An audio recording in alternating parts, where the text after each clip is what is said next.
Me llamo Emily. Tengo 21 años y estoy tomando un año sabático de mis estudios en la universidad. Así que decidí visitar a mis tíos en su granja, sin saber que jamás podría olvidar lo que pasó en ese viaje. El autobús Greyhound me dejó en Willow Creek, Kansas, justo cuando el sol comenzaba a esconderse, detrás de las montañas Cascade. El aire olía a pino fresco y tierra húmeda, pero había algo más. Algo rancio que se pegaba a la parte posterior de mi garganta. Mi tío Dan estaba esperándome en su vieja camioneta Chevy, con las manos callosas agarrando el volante con más fuerza de la necesaria. Noté 3 marcas profundas en la puerta del conductor, como si un oso enorme hubiera arrastrado sus garras por el metal. Emily, dijo con una voz más áspera de lo que recordaba, la cabaña está lista. El camino hacia la propiedad familiar serpenteaba junto al río Rouge, sus aguas oscuras moviéndose perezosamente bajo el puente de madera. Noté que todas las casas que pasamos tenían líneas de sal gruesa en los escalones delanteros. Luces exteriores que permanecían encendidas durante el día. Cercas de plata que brillaban bajo el sol de la tarde. Un letrero descolorido en la gasolinera del pueblo decía, Curfew 8 de la noche strict.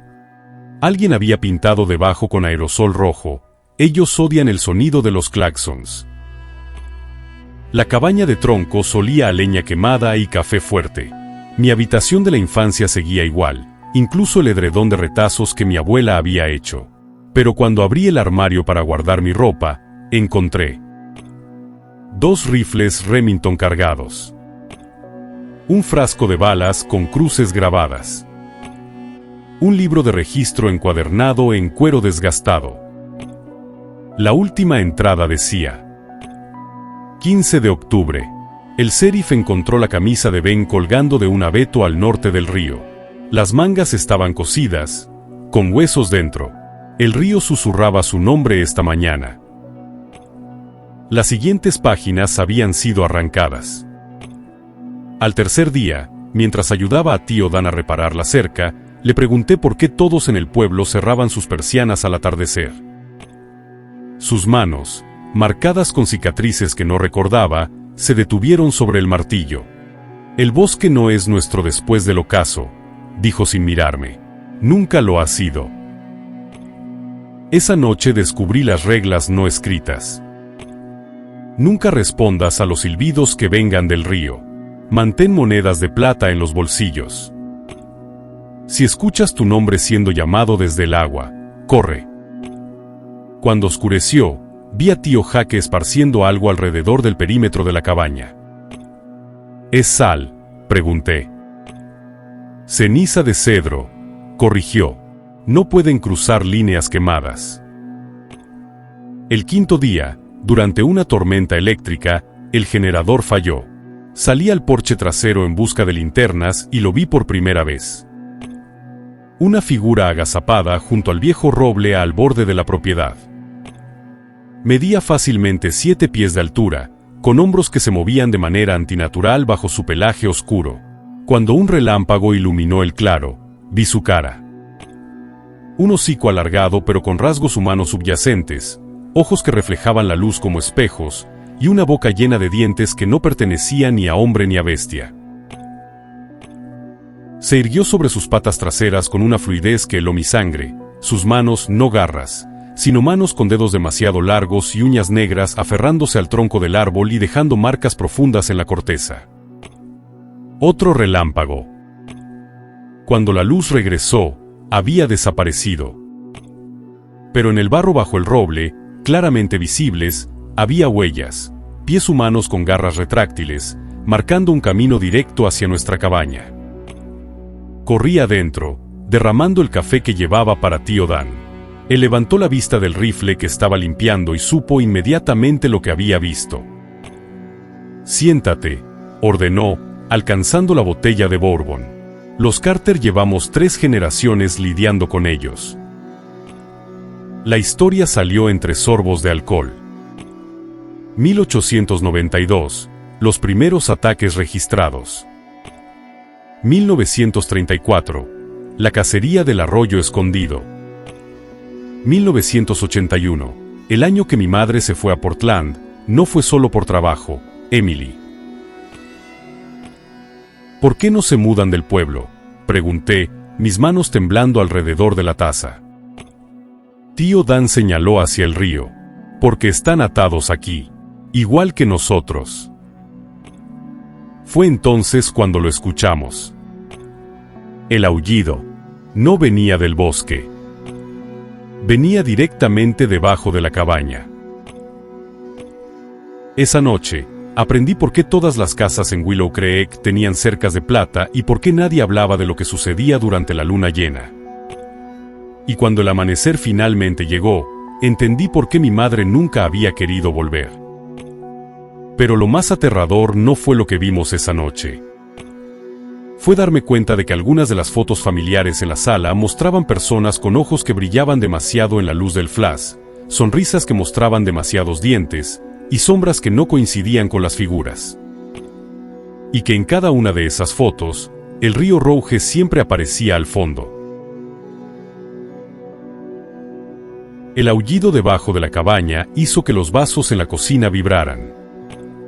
Tío Dan se movió con una velocidad sorprendente para un hombre de 60 años.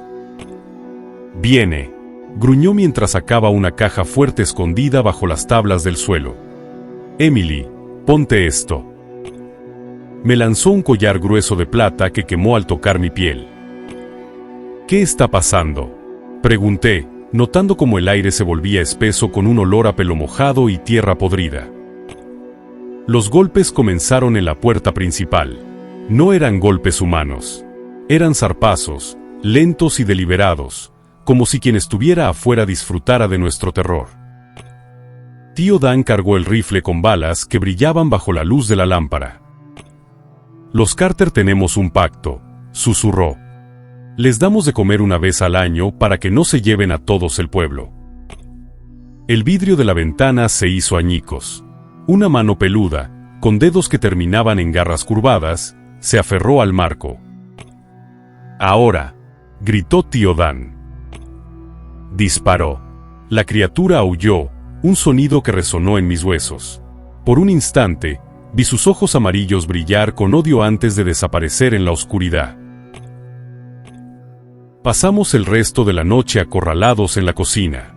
Tío Dan, con la respiración entrecortada, me contó la verdad. «Tu abuelo fue el último guardián. Él mantenía el equilibrio. Pero cuando tu madre te llevó lejos, sus ojos se llenaron de lágrimas. Rompimos el pacto». Fuera, los arbustos crujían. Más de una figura se movía entre los árboles. «¿Qué quieren?», pregunté, aunque ya sabía la respuesta. Tío Dan me miró con tristeza. «Sangre nueva. Alguien que tome el lugar de tu abuelo». La primera luz del día nos encontró exhaustos. Las marcas alrededor de la cabaña contaban la historia de la noche, huellas profundas, manchas oscuras que olían a cobre y ramas rotas en patrones que no seguían el viento. En el porche, encontré un paquete envuelto en corteza de abedul. Dentro, el reloj de bolsillo de mi abuelo, que había desaparecido el verano antes de morir. La aguja todavía marcaba la 1:17 de la mañana, la hora de su muerte. «Es una invitación», dijo tío Dan, palideciendo, «para la próxima luna llena». El autobús a Portland salió a las 3:15 de la tarde. Tío Dan no me detuvo cuando subí mis maletas. «No vuelvas en octubre», fue todo lo que dijo antes de que el vehículo arrancara. Pero anoche, mientras miraba por la ventana de mi apartamento en la ciudad, escuché algo que me heló la sangre. El sonido del río Rouge, imposible a cientos de millas de distancia. Y entre sus murmullos, una voz que conocía demasiado bien llamando mi nombre.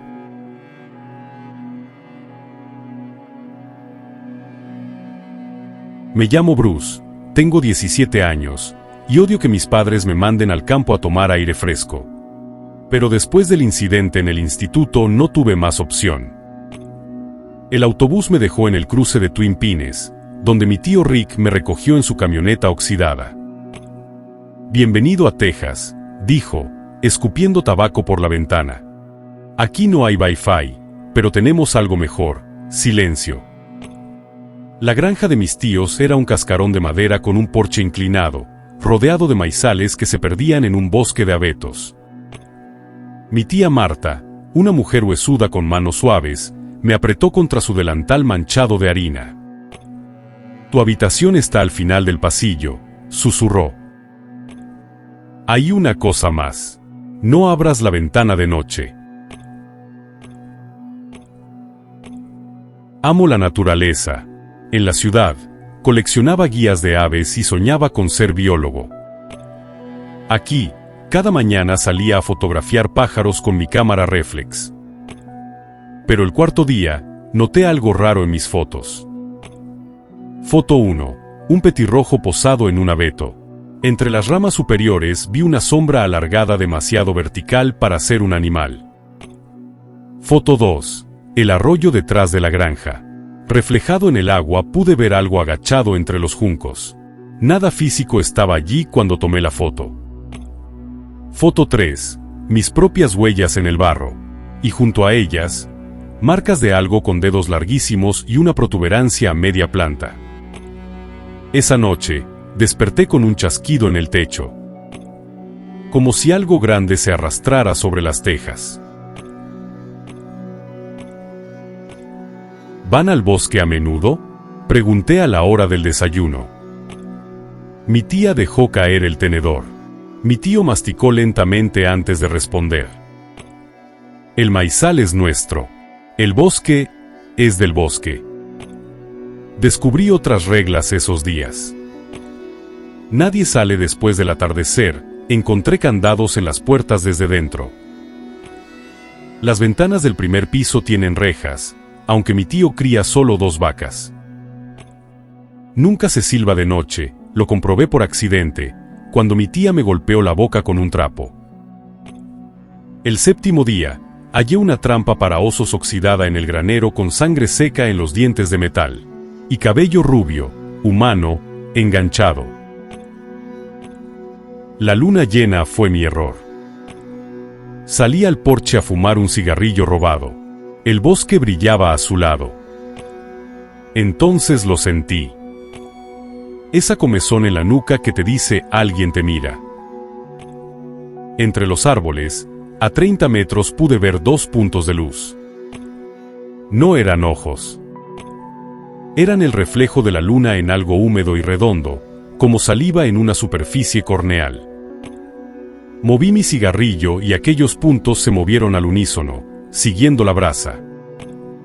Corrí dentro y me encerré. Minutos después, algo rasguñó la pared exterior, desde el suelo hasta mi ventana del 2º piso. Los días pasaban lentos y pesados como la miel en enero. Aunque seguía saliendo al bosque con mi cámara, ya no me alejaba más allá del viejo roble marcado con una X blanca. Algo había cambiado desde aquella noche en el porche, pero nadie lo mencionaba. Mis tíos seguían con sus rutinas. Tío Rick revisando las cercas al atardecer, tía Marta cantando himnos mientras enlataba tomates. Pero ahora notaba detalles. Las ventanas siempre estaban cerradas con llave antes del crepúsculo. El almanaque en la cocina, donde cada luna llena estaba marcada con un círculo rojo desgastado. La manera en que tío Rick palmeaba el rifle sobre la repisa cada noche, como quien comprueba que sigue ahí. Una tarde, mientras ayudaba a tía Marta a guardar las conservas en la despensa, encontré 3 frascos etiquetados especial en el último estante. Dentro había flores negras de pétalos gruesos, nadaban en un líquido amarillento. ¿Para qué son estas?, pregunté, haciendo girar un frasco entre mis dedos. Tía Marta se congeló. Su delantal crujió cuando se secó las manos con demasiada fuerza. Para el té, dijo al fin, con una sonrisa que no llegaba a sus ojos. Muy bueno para los sueños inquietos. Esa noche, desde mi habitación, vi a tío Rick salir cargando un cuenco humeante hasta el límite del bosque. Lo dejó en el suelo y retrocedió rápidamente. Minutos después, un aullido largo y lastimero rasgó la noche. Al día siguiente, el cuenco estaba vacío y limpio, brillando bajo el rocío matinal como si alguien lo hubiera lamido con devoción. La luna llena iluminaba el maizal como si lo bañara en mercurio líquido. El cigarrillo temblaba entre mis dedos, la brasa anaranjada dibujando círculos en la oscuridad. Fue entonces cuando lo escuché. Un gruñido bajo, gutural, que empezó como un rumor en el vientre de la tierra y subió hasta convertirse en un quejido animal, pero con tonalidades humanas.